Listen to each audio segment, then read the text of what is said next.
Welcome to ఐనా TV. చాలా మంది మనకు శని పట్టుకుంది, ఏ పని అవ్వట్లేదు అని బాధపడుతూ ఉంటారు. మరి ఆ శని గ్రహం యొక్క దశలు, వాటి పరిహారాలేంటో తెలుసుకుందాం. శనీశ్వరుడు ప్రతి రాశిలో 2.5 సంవత్సరాలు సంచరిస్తాడు. అలా 3 రాశులలో శని గోచార రీత్యా 12, 1, 2 స్థానంలో 7.5 సంవత్సరాలు సంచరించే కాలంనే ఏలినాటి శని అంటారు. శని చతుర్థ స్థానంలో గోచార రీత్యా ఉన్న అర్ధాష్టమ శని అని, అష్టమ స్థానంలో ఉన్న అష్టమ శని అని అంటారు. ప్రతి వ్యక్తి జీవితంలో 7.5 సంవత్సరాల ఏలినాటి శని 3 సార్లు వస్తుంది. మొదటి దానిని మంగు శని అని, రెండవ దానిని పొంగు శని అని, మూడవ దానిని మరణ శని అని అంటారు. శని దోష నివారణకు శని మన జీవితంలో ప్రవేశించిన క్షణము నుండి ఏ పరిహారాలు, శాంతులు చేస్తే మనకు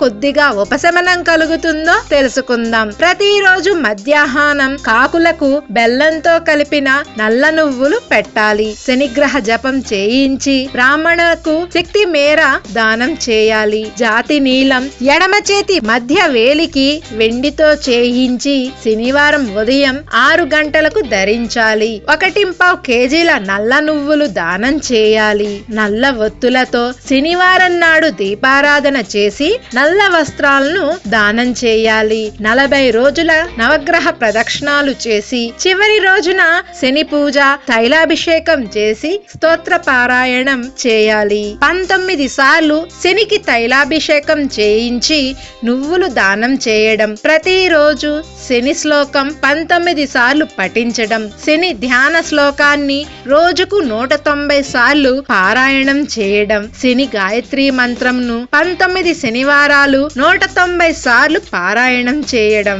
అలాగే మందపల్లిలోని శనీశ్వరుని దేవస్థానంకు ఒక శనివారం లేదా శని త్రయోదశి నాడు దర్శించి తైలాభిషేకం చేయించడం, శనివారం రోజున నువ్వుండలు, నువ్వు జీడులు పేదలకు, సాధువులకు పంచిపెట్టడం. అంతేకాకుండా శని సింగణాపూర్ దర్శించి స్వయంగా తైలాభిషేకం చేయడం. పశ్చిమ గోదావరి జిల్లాలోని పాలకొల్లులో క్షీరరామలింగేశ్వరుని దేవాలయంలో శనికి ప్రత్యేక తైలాభిషేకం చేయడం. ఇలా మనకు శక్తి కొలది మనం ఏదో ఒకటి చేస్తూ ఉన్నా మనకు శనిగ్రహ దోషం నివారణ అయ్యి మనకు మనశ్శాంతిని, ప్రశాంతతను కలిగిస్తుంది. తెలుసుకున్నారుగా, మనిషి జీవితంలో శనిగ్రహం యొక్క దశలు, వాటి దోష పరిహారాలు. మీరు వీటిని పాటించి మనశ్శాంతిగా ఉంటారని ఆశిస్తున్నాం. ఈ న్యూస్ మీకు నచ్చితే లైక్ చేయండి, మరి నచ్చితే షేర్ చేయండి. మరిన్ని అప్డేట్స్ కోసం ఐనా టీవీకి సబ్స్క్రైబ్ చేయండి.